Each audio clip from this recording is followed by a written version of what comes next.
Bienvenidos a la sesión 4 de Derecho Procesal Administrativo. El día de hoy vamos a hablar sobre la clasificación del procedimiento administrativo.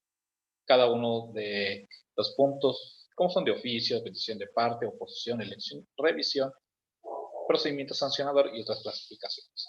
Vamos a iniciar el día de hoy con el procedimiento de oficio. ¿A qué se refiere? Este es sobre las actuaciones de la autoridad. Cuando se dice que es de oficio, es que no necesita de una petición por parte de quien se siente agraviado por alguna actuación de la propia autoridad, es decir, por el particular, sino que al tener conocimiento la propia autoridad de alguna situación que se esté vulnerando el derecho o se esté omitiendo alguna situación, procede a tramitar y subsanar el asunto. Vamos a ver este ejemplo. Dice, cuando se detectan irregularidades fiscales, la autoridad no esperará que la Secretaría de Hacienda, cualquier particular, le informe de la irregularidad, sino que debido a la gravedad del presunto delito, esta dará vista a los órganos de fiscalía de inmediato. Eso, por ejemplo, cuando se realiza alguna visita domiciliaria, eh, alguna cuando se autoría o por parte de la autoridad, por ejemplo, el SAT, realiza una comprobación que tenga que hacer el ciudadano y detecta alguna situación que tanto por la propia autoridad se esté incurriendo, esa misma se dará vista a las autoridades que correspondan por alguna omisión que se esté realizando. O en el caso mismo que el propio ciudadano también se esté vulnerando su derecho, la propia autoridad, sin que medie una solicitud por parte del ciudadano, la autoridad corregirá algún procedimiento que se esté llevando a cabo. El principio de oficialidad consiste en la administración debe dirigir e impulsar el procedimiento de las prácticas de actuaciones necesarias para el esclarecimiento, resolución de los asuntos así que inicia por el impulso interno de la voluntad administrativa. Ese es el procedimiento de control, evaluación y los sancionatorios. El procedimiento a petición de parte. Esa diferencia de la de oficio, que directamente la autoridad es la que realiza el propio procedimiento al darse cuenta de alguna situación que incurre la propia autoridad, se requiere una solicitud por parte del ciudadano o de quien tenga el derecho. Este proceso consiste en la secuencia ordenada de trámites o actuaciones de los propios actos administrativos. En la Ley Federal del Procedimiento Administrativo, en el artículo 14, dice el procedimiento administrativo podrá iniciarse de oficio, como lo vimos anteriormente, o a petición de parte interesada. Ese se impulsa por el particular para la expedición de algún acto administrativo por la propia autoridad. Y cuando la petición se hace por escrito, se realizan solicitando al administrador mediante la presentación de memoriales o simple solicitud que no requieren de mayores formalismos, porque recuerden que estos son actos de procedimiento administrativo, es decir, de actuaciones de la administración o por parte de la autoridad pública, salvo en los casos en los que sí se exigen estos requisitos mínimos, como en el caso de peticiones de administraciones tributarias. El procedimiento de oposición es la vía de recurso de derecho común y de retractación abierta al defectuante y por efecto de lo cual el litigio vuelve al tribunal que ha estatuido por primera vez. Es una vía de derecho común, igual que la apelación, y requiere decir que siempre es abierta a menos de un texto legal que cierre a modo expreso.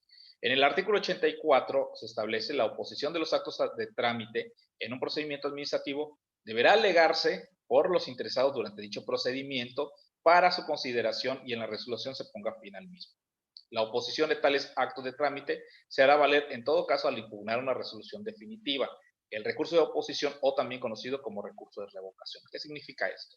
Cuando la autoridad está realizando el procedimiento, la propia autoridad puede revocar alguna actuación que haya hecho, eso, como lo dijimos, aparte de oficio o a petición de parte, dando el trámite y que el propio particular pueda hacer valer en ese momento, en el momento que se hace una revisión en las instalaciones o de la contabilidad y que se hayan omitido alguna cuestión que no cumpla con el derecho, ya sea la articulación de la ley o del propio procedimiento que no se haya cumplido y que por ende se haya dado alguna resolución que dañe o perjudique al particular. el particular en ese momento, al solicitarlo, ya sea por las dos vías, que se efectúe por el propio particular, la propia autoridad, al hacer el estudio, se dé cuenta que sí se incurrió en alguna situación y por ende se realiza esa revocación del acto propio que haya realizado con anterioridad. El procedimiento de elección. El Código Fiscal en el artículo 116 al 128 dice: el recurso de revocación procederá contra las resoluciones definitivas dictadas por las autoridades fiscales federales que determinen contribuciones, accesorios o aprovechamientos, nieguen la devolución de cantidades que procedan conforme a la ley, dicten las autoridades aduaneras, cualquier resolución que de carácter definitivo que cause agravio al particular en materia fiscal, salvo aquellos que se refieren en el artículo 33A, 36 y 74 del Código, y la interposición del recurso de revocación será optativa por el interesado ante el Tribunal Federal de Justicia Fiscal y Administrativa. Porque recordemos que estamos actuando ante una autoridad administrativa y tenemos como principio acudir ante esta autoridad que haya realizado un acto para que pueda revocar alguna actuación que haya dictaminado y que perjudique al ciudadano. El procedimiento de revisión. ¿Qué significa la revisión? En el artículo 85, el plazo para interponer el recurso de revisión será de 15 días, contados a partir del día siguiente al que hubiere surtido efectos la notificación que se incurra. El escrito para iniciar el procedimiento de revisión deberá ser presentado ante la autoridad que emitió el acto impugnado, porque recordemos que es la propia autoridad a la que tenemos que recurrir, y será resuelto por el superior jerárquico, salvo que el acto impugnado provenga del titular de la dependencia o en cuyo caso será resuelto por él mismo. Porque recordemos que en el procedimiento, en el caso administrativo y el de revisión, le estamos solicitando a la autoridad que realiza la revisión de alguna actuación que haya hecho un subordinado, en el caso de que estamos recurriendo al mayor jerárquico, o en su caso, que la propia autoridad haga una revisión de la actuación que él mismo realizó, en el procedimiento administrativo. Cuando ya pasamos al contencioso o al jurisdiccional, ya solicitamos a un tribunal, porque lo mismo establece, que sea el que realice las actuaciones por medio de otros recursos. El procedimiento sancionador. Es una subrama del derecho administrativo y estudia lo relativo a la potestad sancionadora del Estado, acto o omisión de la acción o conducta que haya realizado la autoridad, impuesta por la misma autoridad, y el derecho sancionador es resuelto de la conjunción de reglas de invocación aplicables en el principio de la legalidad administrativa y principio de legalidad penal. ¿Qué significa eso? Que estamos en ese procedimiento que si se cometió alguna conducta que no haya encajado tanto en el procedimiento administrativo o que esta actuación está vulnerando y está trascendiendo en un tema penal, se pueda aplicar la articulación correspondiente o se le dé vista a las autoridades que competan.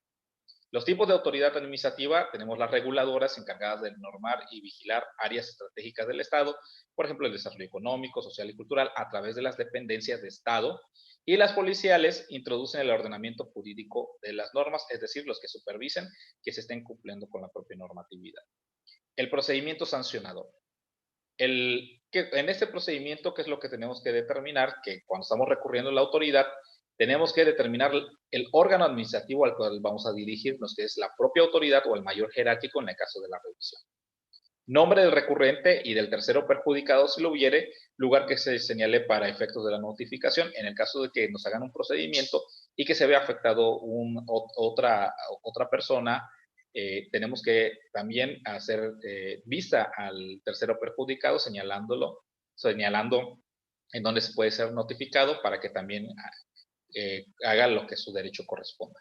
El acto que se recurre y la fecha en que se notificó o tuvo conocimiento del mismo, porque son actos de la propia autoridad. Los agravios que se causan, es decir, lo que se vulneró a través de una violación a un articulado de la propia ley. En su caso, copia de resolución o acto que se impugna y de la notificación correspondiente, tratándose de actos que por no haberse resuelto en tiempo se entiendan negados. Deberá acompañarse el escrito de iniciación del procedimiento, el documento sobre el cual hubiera reclamado la resolución alguna, porque tenemos que tener la documentación correspondiente para, por ello, hacer el procedimiento correspondiente. En caso de que no lo tengamos, sí determinar cuál es la autoridad que realizó, cuál fue el acto que determinó, la fecha correspondiente de ese mismo acto a través de la notificación, para que la autoridad o el superior jerárquico solicite ese expediente.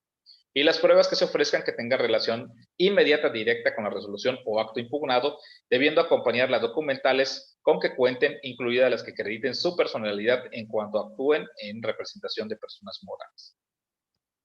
Y por último, otras clasificaciones. Aquí determina que existe el ejemplo del procedimiento que regula la ley de inversiones y marcas para dictar las declaraciones de nulidad o de patentes o de una marca, para llegar a la aclaración que consiste en que el interesado presente su solicitud con los documentos en los cuales apoye su promoción y que haga conocer dicha solicitud a la contraparte, señalando el plazo para que se presenten sus objeciones y se estime pertinente y que haya transcurrido el término para formular objeciones y previo estudio de los antecedentes relativos a dictar las resoluciones administrativas. Recordemos que en el tema administrativo existen otro tipo de clasificaciones que puedan determinar de acuerdo también a la materia o la actividad que se vaya a ejecutar por parte de la autoridad y que ésta también tenga sus propios procedimientos y consecuentes también tiene que tener la información suficiente para poder recurrir a la autoridad y que nos pueda dar un poquito más de claridad sobre las actuaciones que se hayan acontecido, se haya vulnerado y por los cuales estamos recurriendo a el cumplimiento de la ley.